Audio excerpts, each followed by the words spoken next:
Hey everybody, welcome to the Digital Influence Show. I am Brandon Lee. I get to be the host, and thank you all for coming here again today. Whether you're on the podcast listening or you're watching us live on LinkedIn, thank you so much for coming and see us. Hey, let me set this up today because I expect that we're going to have a really energized conversation today, and you're going to get a lot of really great information. So, Trevor is a full stack AE within media. Oops. Hold on one second. Why did I get feedback there? There we go. Trevor is a full stack AE with Infuse Media. This means he does everything from prospecting and negotiating and closing the sale and even doing a little TLC with the clients afterwards. What I love about this, what Trevor's going to share today, and I don't want to take away from his story, but he is a 25-year sales professional. He got to a point where he thought, hey, or recognized, hey, what I've used to do isn't working as well as it used to do for me. Or I should say, what I'm doing isn't working as well as it used to do. And I need to figure out something new. And he's embraced social media. He's embraced the power of social media to connect with people strategically. And I emphasize that because it's not about social selling. It's about using social to connect with people strategically. And that's made the difference in his online activity. And he's going to share what it's done for his business. Now, I want to share this. He posted this morning, and I just grabbed this off of his social post because I loved it. And this is the way I think every sales professional, no matter if you're an SDR, BDR, to a full stack AE, to a CRO, this is what he said in his post today. I believe that the business value I deliver to my clients and to my employer will be tremendously greater if I am informed, engaged, and perceived as a contributor to the greater community here than if I am in a box making cold calls. Trevor, welcome to the Digital Influence Show. Thanks, Brandon. I'm happy to be here. Absolutely happy. Yeah, I'm so glad. And anybody, if you're listening, go find Trevor and watch what he does. It is a great example of what sales professionals, in my opinion, should emulate. So, Trevor, let's go back a little bit and start tell everybody a little bit about your story. And I referenced it when you and I first started talking. You said, hey, the sales activities I've done for years aren't producing for me what I need them to produce. Share a little bit about that. Yeah. So, I'm a networker at heart. And what I got down into up until, it was really a couple of years ago, was just really kind of activity-based. I don't know, just that sales activity stuff that we do as prospectors, as account execs, and so on. Of just like making calls, hitting those activity numbers. And I finally got to a place where I was like, I'm not getting any feedback, right? It was like, okay, maybe once in a while I get a little bit, but such a minimal amount of feedback that my energy level was just going down and down and down. I just felt like I was just underneath this concrete, this like just getting buried, right? And like literally buried, and I couldn't bring energy to it, and I had to find a way to figure out how am I gonna convey, what I have to offer and who I am, and how am I going to get feedback, and how am I going to find somebody who's actually to talk to me. And so it was that kind of moment of like, wow, this is really what I got to do. And so then I spent like a year, maybe even longer, literally just sort of pumping content out into LinkedIn. It's all there. I mean, anybody can go look at it. Yeah. But nobody really, what I didn't get was that I needed to actually contribute I needed to see those people, and I needed to try to engage with them on an individual basis, right? It wasn't just me like pushing content, because LinkedIn said, I don't care, right? We're not going to promote that. We're not going to expose that to anybody except, your own company. Right. Right. And this was like my colleagues were seeing it. And I was like, oh, okay, great. Well, that's awesome. And nobody was engaging. Right. And but I stuck with it. And it wasn't until I met you and you had this great post, and it was all about like, this is what we got to do. And I think it was maybe in early March this year. It's like, holy smokes, man, that's the game changer, right? That I needed to actually intentionally figure out how to have conversation in a more authentic way. It wasn't just me pitching all the time. Yeah. And that was really a big deal. It took me a long time, right? Old dog, hard to teach new tricks. But then once I got the trick, man, and it isn't a trick, I shouldn't even say that, but became convinced that actually being human was the ticket. Like, okay, that's easy because I am one, believe it or not. Yeah. And happy to just have a lot more fun now. Yeah, that's great. Well, as we move in down and ask a couple more questions, I just want to, little high out here to Evan and Dr. Hill, Joe Hill, and Ross and Todd. Hey guys, thanks so much for joining us on LinkedIn. And for you on the podcast, if you ever want to join the LinkedIn Live, you have an opportunity to comment and join the conversation, and we'll do our best to respond to those. But I did love and just want to acknowledge Evan's little social media and being social, groundbreaking, laugh out loud, right? And Evan does a phenomenal job of, just being a human being in social media. It's had really amazing impact on his business. Or as Evan likes to say, allegedly a human. He's a great guy. I really appreciate it. So Trevor, what then? Like you mentioned kind of the pitch slapping, you mentioned going through I tried posting, and I think, your experience is like so many people. And your experience is really why I started wearing the Social Selling Sucks shirts, because I think a lot of people, 3-4 years ago, everything was social selling. And most people had really horrible outcomes. And so they're like, yeah, I did social selling and it didn't work. When you came to that realization and you had a bit of an aha moment, what changed for you?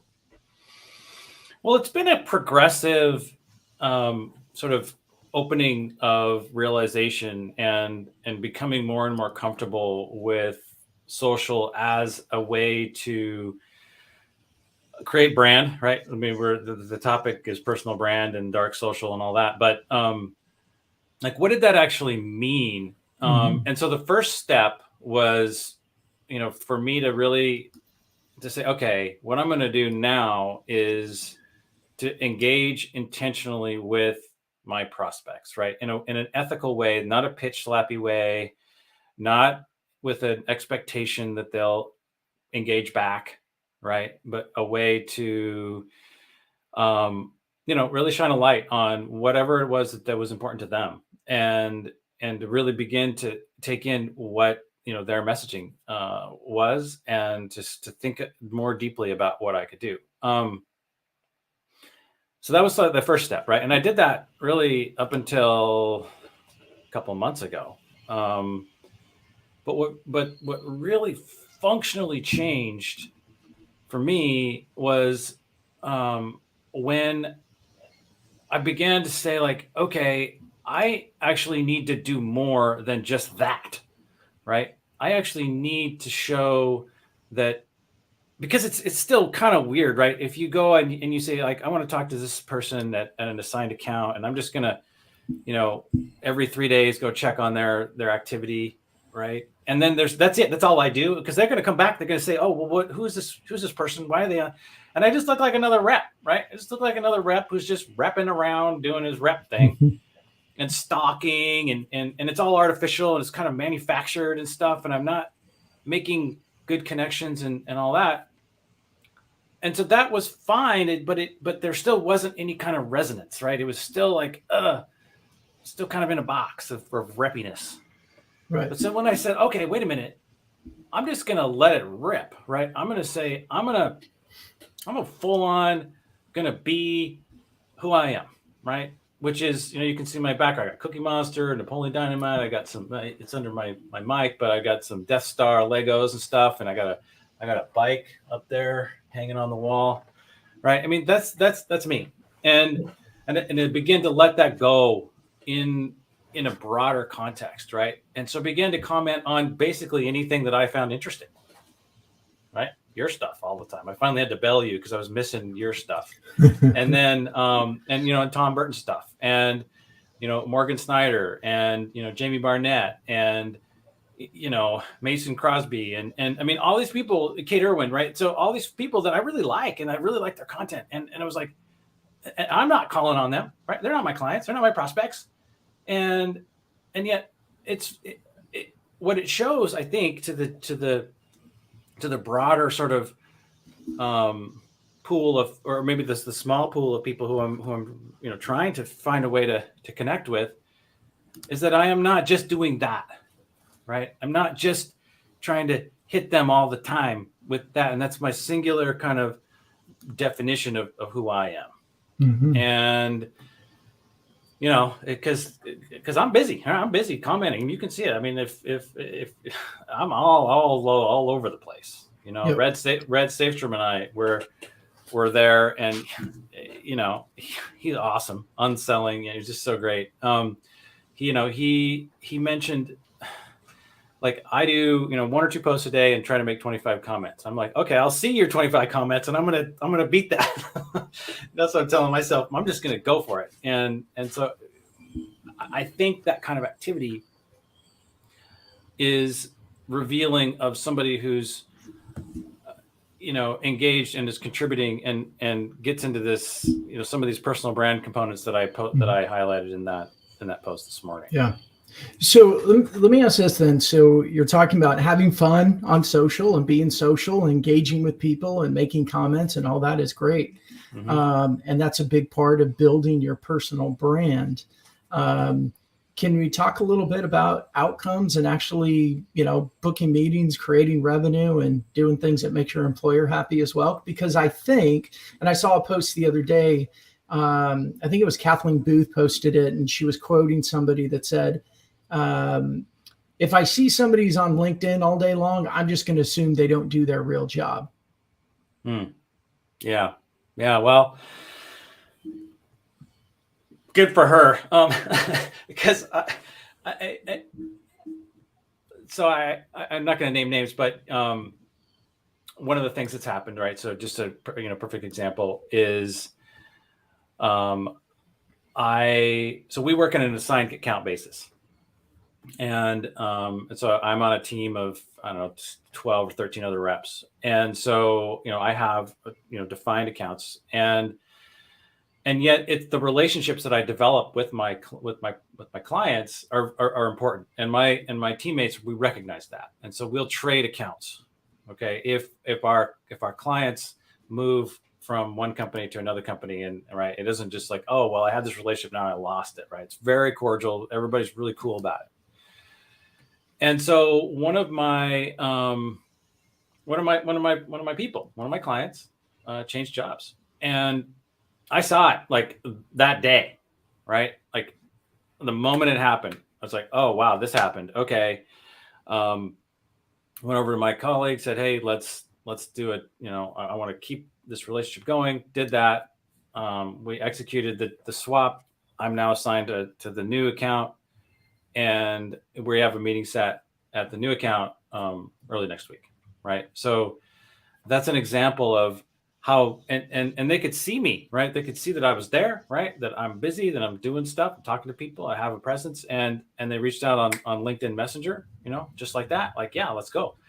And so just that presence and that ability to be right there as it's happening. Whereas if I'm in the cold call box, right, I'm doing my job, hitting my KPI activity numbers. Okay, well, I'm not going to find out about that. I mean, I remember when Salesforce bought Tableau, I don't know, whatever it was, a couple years ago or something. I didn't even know. Like, I was just so down in my cold call box. I didn't realize that happened. This is a major event. And I was just like tuned out and, just focused on calling these people at Tableau. and they were taking my calls because they were getting bought, right? And and so it's examples like that. So just the ability to see what's actually really happening in today, right now, has been huge. And then to also pick up on trends and to be able to connect people too, right? So I can see that people are getting hired, right? Or there's job openings. So I can say, oh, well, here's a title that's open now. And so there's a lot of that sort of cross sharing, so we can see where things might be changing, or in real time. So there's just example after example after example of things like that happening. So it's just faster, it's better informed, and it feels like there's this ability to have a chat interface too, is extremely valuable.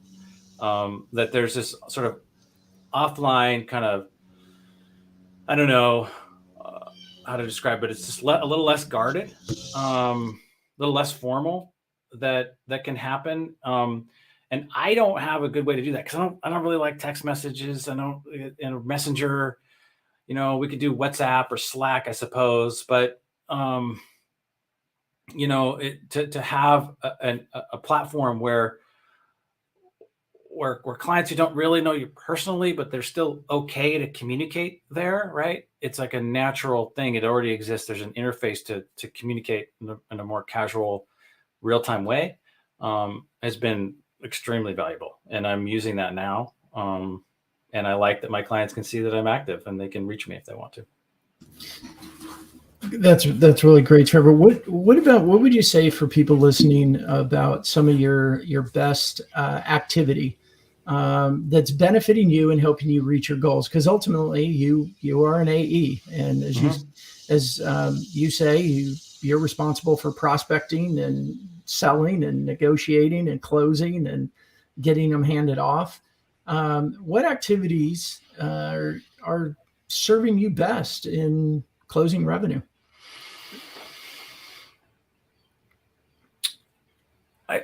Well, obviously we need to have one-on-one meetings, right? I mean, that's core. That's the key.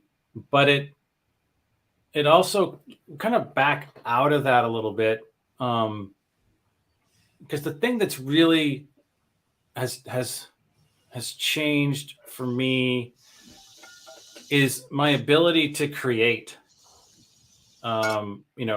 campaigns, or to be able to see like what the need really is, or what the challenge really is for a given client.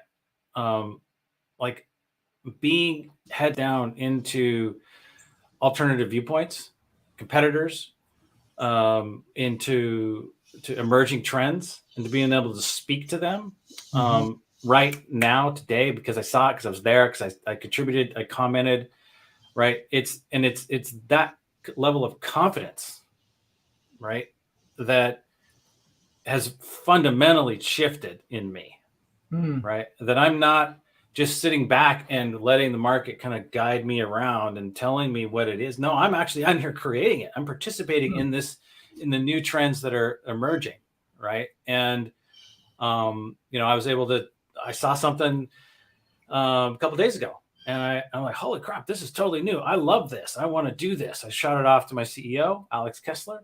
And he's like, yeah, man, let's how'd that happen? Let's do that. Let's do some of that, And so that was affirming, right? That feels like, and now my level of confidence goes up, and a confident sales rep, right, can sell. Yeah. I mean, that is the thing, right? So now I'm able to see like, oh yeah, this and that, connect these dots. I mean, isn't my phone ringing off the hook? But hi, Trevor, I want to use your content marketing services right now. No, I mean, it's still the market. But when those calls do happen, they're better, right? And I'm sharper, and I've got more to offer, and the programs that I'm designing are more effective. Yeah. So here's what I heard. I'm going to feed it back to you, make sure that I got it right, is that your social activity is keeping you more well-informed, which is giving you confidence in conversations with potential customers. The other thing I heard you say is that when the calls come in, they're faster. I'll just use some sales jargon. It accelerates the sales process. And I believe that's because they look to you now as a trusted advisor, not some dude with commission breath that's just trying to close a deal. And they look to you as a trusted advisor because all your activity, you're aware, you're reading, you're informed, you're contributing, and through all of that, you stay top of mind. Is that a fair summary to say? I think so. I mean, I think so. I mean, and when I claim something, right, I've got proof, right? I've got like, hey, I know this person and I know that, and I know this comment was made and you can, if you really want to track that down, like, where did I come? Did I just manufacture this out of my own cranium? Mm-hmm. No, here's the conversation, right? Here's how it went down. And it's that, level of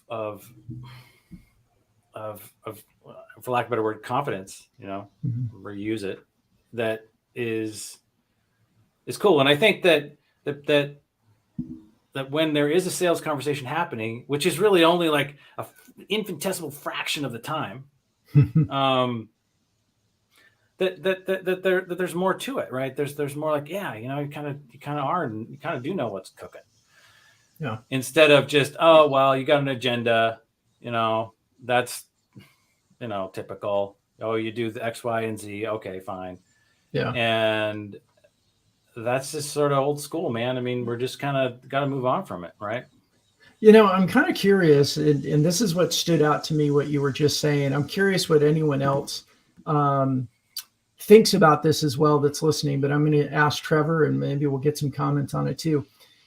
What I heard is, because of your activity on social, you're developing stories that you're able to tell, examples you're able to give. And we ultimately know that story sells better than fact. And is that contributing, the fact that you have these real life stories that you share as examples in a quote unquote sales call, that's actually makes it doesn't feel like a sales call. It feels like they're just talking to someone who's sharing experiences, and therefore it makes you a more attractive option. What do you think about that? And that's what I heard when you were speaking, and maybe I haven't thought about it that way. I'm curious what anyone else thinks, but could that be accurate? I think it's 100% accurate, right? That the stories are richer, right? The stories are, I mean, so to give you an example. So, we had talked about this, I think in a post or something a while back, about going to a trade show, going to an event, right? Mm-hmm. And the reason I go to events and I work the show floor is because I'll know that every single exhibitor is my ICP, right? Every single, and chances are, that somebody from the company that I want to talk to is going to be there. And so as a result of my social activity, right, as a result of being more confident, being better informed, being engaged in conversation, I could go out to this event and I could talk to my ICPs there, Mm-hmm. right? And have conversations that were actually enriching their experience because they weren't necessarily here, right? They're not hanging out on LinkedIn. They're not always watching everything, what's really cooking, what the latest sort of trend is and where the innovations are happening. And I'm able to say, well, guess what? This is happening. This is happening. This is happening. Are you thinking about this? And da da da da da. And they're like, no, I didn't even know about that, right? And you're explaining it with story, not just fact. And references, right? This company, that company, this influencer, that influencer. And that then is a awesome conversation, right? So when I went this year to RSA, San Francisco, a month ago, give or take, I didn't feel like I was on my heels ever once, right? I mean, you know how that feels, right? As a sales rep, you get a buyer or a prospect will push, and they'll just kind of, right? They just want to there's a power trip thing that happens. And it's happened to me thousands of times, right? And it sucks. I hate it. But it didn't happen this time, right? It didn't happen because I was able to lead with something that was more attractive, right? A way to open a conversation in a way that was more appealing, less sort of product-y, more kind of conversational, more sort of like, hey, what's really cooking here? Where does your need lie? How to understand where the problems are, and then have a conversation about whether I could actually help. And if I couldn't help, what could I do? Right? Could I refer them to somebody? Did I have an idea? And chances are that, yeah, actually I might have had something to say. And so I'm very hopeful that as a lot of those, accounts come into market over the next few months, that we're going to see that translate into, into something that all salespeople like, right? I mean, the good stuff. The good stuff. Yeah. Yeah. That's really good. So let's talk. The topic today is around building your personal brand and harness the power of dark social. We haven't talked about dark social yet. Would you do me a favor, just explain or define what you mean by dark social? I'm sure there's some people out there going, gosh, what is he talking to? This is like the dark Reddit or something, but or dark web or dark web, the dark side of the force, whatever. No, it's not that at all. It's not really that at all. What it refers to is the challenges that marketing has with attribution of revenue on activity happening in a social environment, right? Activity between sales, revenue producing activity that is between two humans, right? Or a human and then a finite set of other humans, right? Like marketing can't predict when these events are going to occur, right? Nor can they really control or give attribution to, those the outcomes, right? Like some organic conversations. Organic conversations. And so here's the thing, right? That's really happening, right? So it was like 2 or 3 weeks ago, I got inspired to try out this product called Shield, right? And I've been very effusive in my support for this product. And Shield is a LinkedIn analytics platform, right? They're out of Denmark, a great team, super responsive. Pragya Mishra, she produces great content, right? She's just great. And so I was really excited about it. So I bought it, right? And I did a review. It's 10-minute review. You can find it. It's out there. Got great pickup. Now, Pragya is the marketer, right? She didn't know I was going to do that. She didn't know. I didn't tell her in advance, right? I just did it. I didn't ask for permission. It was a Sunday, right? I didn't do it all pro, my captions were a little rough and little, it was pretty casual. I mean, and then people responded, right? People came in and they said, "Wow, I didn't know about that," or this is a great review, or I really like this. I'm going to try it, or I'm going to upgrade my subscription. That's dark social. Okay. That is an example for Shield of like, holy crap, this dude just we didn't know, just popped up out of nowhere, did a review, got a bunch of people who said, yeah, we're going to buy it. Okay. And they don't have a way to control that, right? Well, maybe Shield does because they're in the LinkedIn analytics business, but it's hard, right? Yep. And that's kind of what we're talking about. And so the point here is that if I'm not, so part of building a personal brand is saying like, okay, what's important to me, right? And I listed those things. I probably can't remember now, but unleashing hotness. So let's go with that. All right. Yeah. I changed my byline yesterday. And it's silly. It's a little bit funny, and I'm trying to get that, trying to be part of that. But I really want to shine light on other people and the activity and the contributions that they're making. I feel like that's a good thing to do. And so I want to help them realize like what their potential looks like. That resonates with me. So if I'm doing that, right, that becomes my personal brand. And if I'm not doing that, then no dark social is ever happening. Right. There's like, if I'm not fully engaged, then nobody's ever going to listen to I have no voice. Right. I wouldn't have gone out to do a review of Shield. I wouldn't have felt confident that I could actually do that. Right. When that happens, I wouldn't have been able to hear it either. If somebody does that for me. Yeah. So what I hear is your personal brand and the freedom that you have as you've become more confident in being social is that it also influences the value of the company, because your personal brand, your personal voice is growing, and therefore the relationships, the network, the opportunities that you create are benefiting the company as well. I certainly hope so. I mean, yeah, I mean, that's the big idea, but it's not the only idea. Right. Like, and therein lies one of the things I was a little nervous about our call today, because what I've had to do and what I am doing, and as a 25-year sales guy, right, I'm hardwired now. This is my DNA. It's just like, it's in there. I'm a mutant. I have to set that down, right?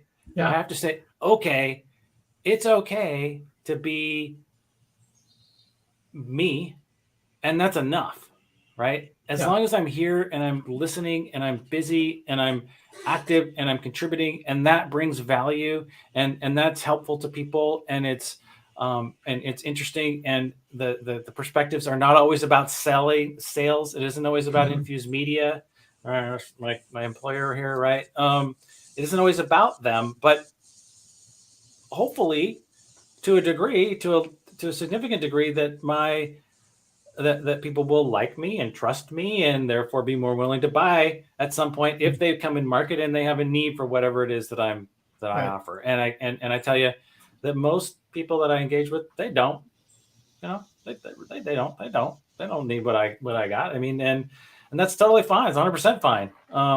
But when somebody who does, they feel good about, kind of working with me. That's my real hope. Well, but your personal brand is expanding, and that means the ripple expands, and the wider the ripple, you're going to encounter more and more people. And as you know, and I've talked a lot about this, I think doing everything that you've done in social and building your personal brand, for anyone else listening, doing that, there's doing it for the one to many, and there's also doing that for the one to one, and being very strategic about who do I go comment on? How do I move myself from being this unknown person to being a recognized familiar person, i.e. doing that with prospects, and is a way of introducing yourself or being introduced to them in a way that's not salesy or, rude or annoying or interruptive, or, insert the word of your choice right there. So I think that's the other piece that is, I think, so important when we look at social media and that's why I think social selling as a term got used so much, is like, we're going to go use social media and we're going to sell people. We're going to sell them. We're going to sell them. And all you end up doing is really pissing people off. And as Evan said at the very beginning, he commented, he's like, social media and being social, groundbreaking, right? But as a 25-year salesperson, being known and liked and trusted is the foundation of any successful sales career.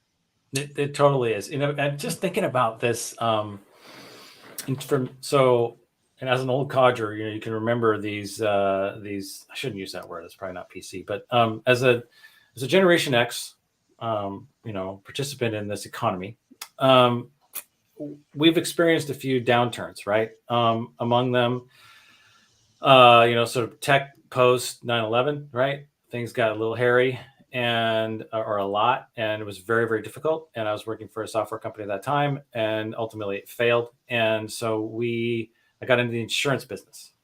Okay. Insurance business is, I had to set up an agency. I had to live, right? I had to eat. And I'm thinking about that now as a story because it was local. Okay. It was a local business, and I sold primarily to people I knew. Right? I mean, I live in my hometown, right, Bellingham, Washington, right, and so insurance is inherently personal, right, and so I was reasonably successful, but I like the tech business. That's where I wanted to ultimately be, and opportunity came up in 2007, I think, or late 2006, somewhere in there, to kind of get back into it. And so just in time for the recession, huh? Well, yeah, but I managed to make it, but there's been a lot of ebbs and flows, but the point I'm trying to make is that was an exciting, invigorating time, particularly when I was selling really things that I felt really good about. right, to people that I knew, trusted, and loved, right, and who trusted me to take care of them with these insurance products, and that's kind of where I feel like we're getting back to, at least, like, how the heck do I recreate something like that? How do I actually work with people in a way that is so, we're so digitally stratified, this COVID nightmare, right? That just blew everything up. But how do we come back into creating a conversation or a relationship even that isn't just about what you bought from me? Yeah. Right? That's kind of boring, right?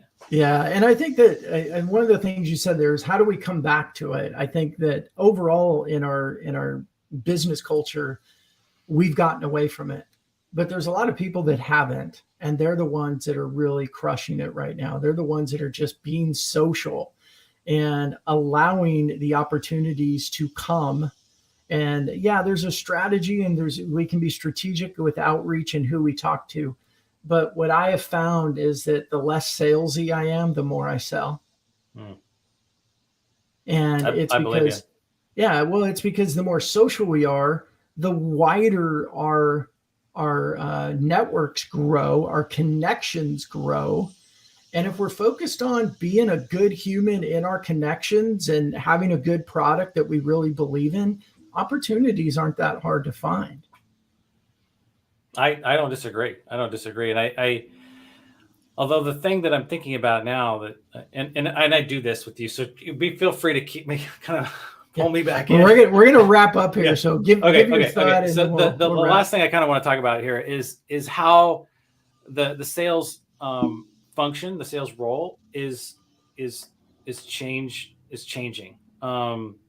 In that I kind of uncovered this a little bit yesterday in a post. It was about saying, like, hey, if we really want to begin to ask questions, and we really want to kind of unpack like how things are happening, that's kind of old school sales. But at the same time, buyers' journeys are much more informed, but by the time they even get to us, right?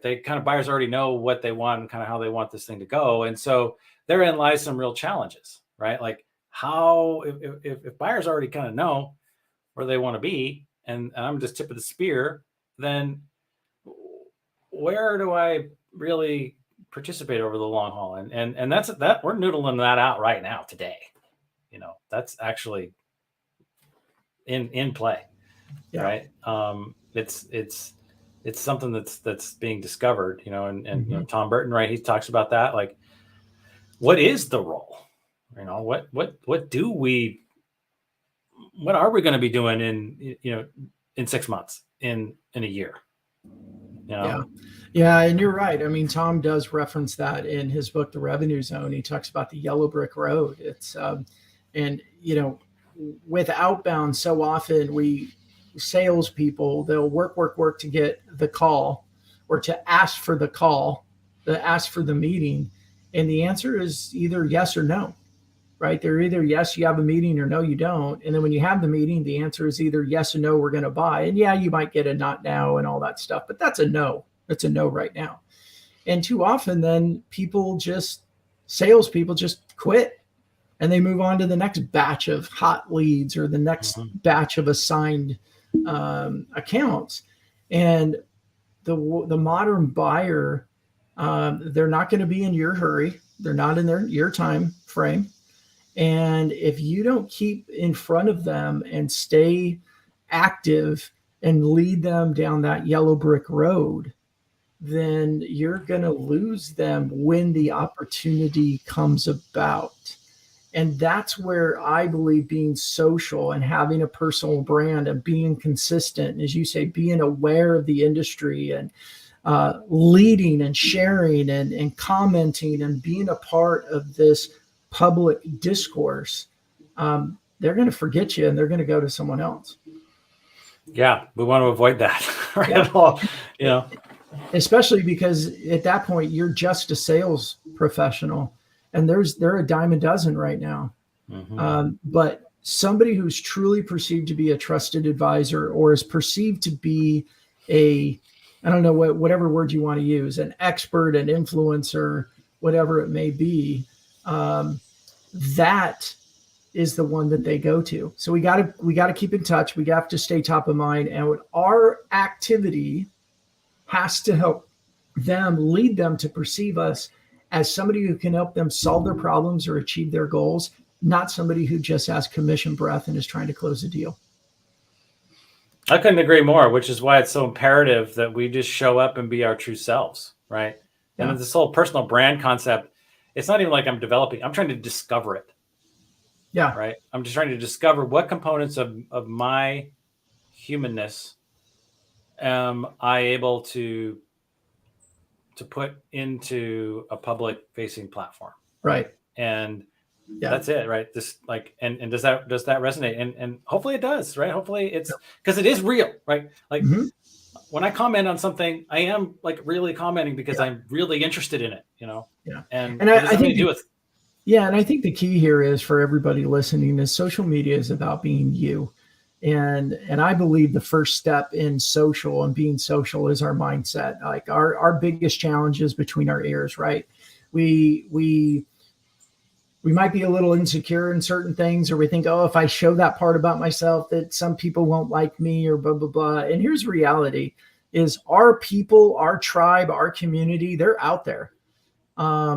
The people that you're currently communicating with may not understand you, and that's okay. But when you authentically show up, don't worry, you're not alone. You just may not have found your community yet.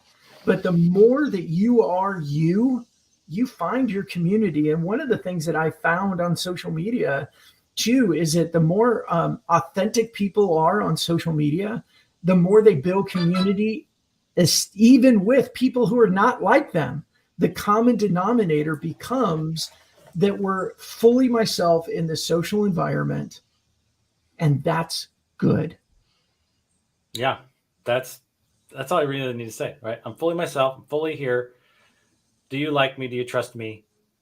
If there's a match, then we can move on from there, right? And really, that's what we're trying to do, right? Trying to participate. And I think that as sellers, it's so easy and has been so historically okay, or at least productive, just to run through it like a bull in a china shop, right? Just like run around and make a mess, and then and that's not that.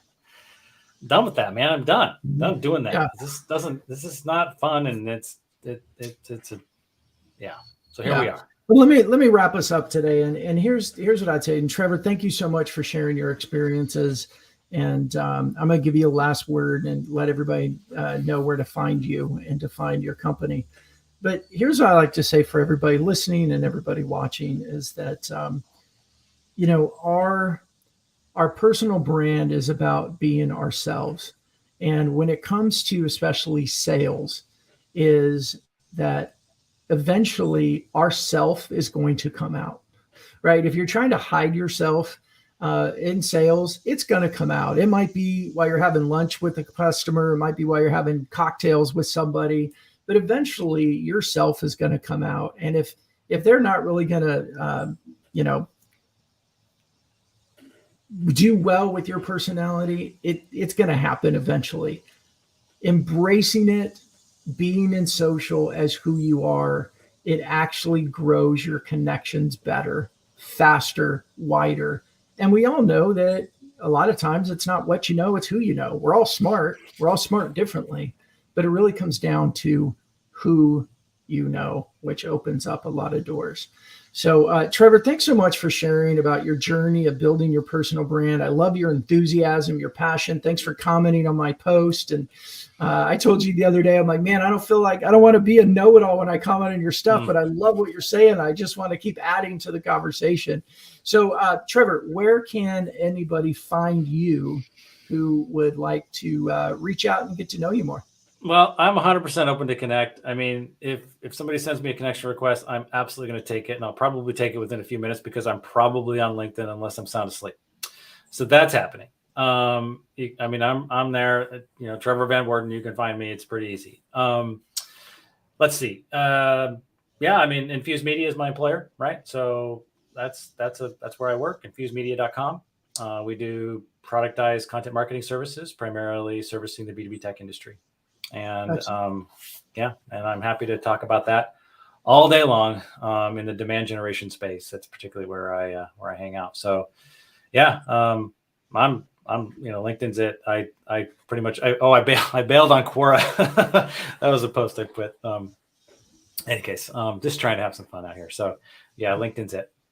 Cool. All right, everybody. Well, hey, thank you so much for joining us again on another episode of the Digital Influence Show. I want to throw this out there. I am thinking of changing the name of the podcast because I think that, I was scared for a while of using the word social because everybody was, there's so many strong opinions about social media, and hence the shirt. For those on the podcast, I'm wearing my shirt. It says #social selling sucks. Which came about when I was a guest on someone else's podcast. And they asked me about the difference between social selling and social prospecting. And I said, well, quite honestly, social selling sucks.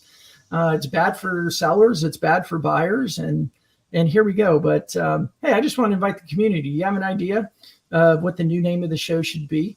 I'm open. Love to hear what you think. I want this to keep being relevant to say, hey, this is what social media is doing. And this is what it's doing for individuals, sales professionals and sales teams. And I want to leave it with this. And this is my challenge to everybody is one of the things that we do know is that our experiences as a consumer, think about shopping on Amazon. Our experience as a consumer with Amazon has greatly influenced our expectations as a B2B buyer. So what that means is my experience is using Amazon, the convenience and everything. Now, when I buy anything for my business, I expect that they're going to give me the same level of service as Amazon does for me when I go buy a book or anything else that I could, 10 million other things I can buy from Amazon. And exactly the same way, when we're looking at this influencer space, it's so easy for us in B2B sales to go, oh yeah, but that's different. Those are mommy bloggers, or they're this, or they're that, or they're, people use their feeds in Instagram and they're creating and they become an influencer. I'm not Kim Kardashian or wherever it may be. What Trevor shared with us today is his ability to become that micro influencer in his industry, in his community, and how that benefits both him and his company through a whole lot of additional exposure, conversations, and therefore new customers. So that's a summary for today. Trevor, thank you so much for being with me.